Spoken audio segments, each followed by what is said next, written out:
Mahalagang mahalaga para sa amin ang faith, lalo na sa buhay mag-asawa.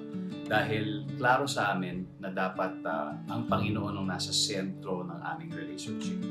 Wala nang mas malakas pa ako hindi siya. Dahil kapag masaya kami, kapag may problema, siya ang aming tatakbuhan, siya ang sagot sa lahat ng mga kailangan namin.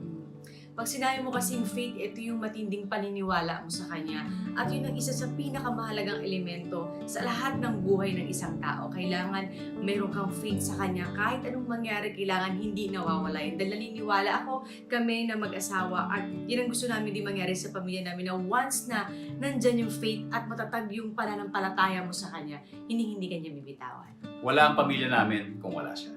So, mahalaga lang na ituro namin through our shows yung mga proper values ng isang Katoliko dahil kami ay extension ng simbahan.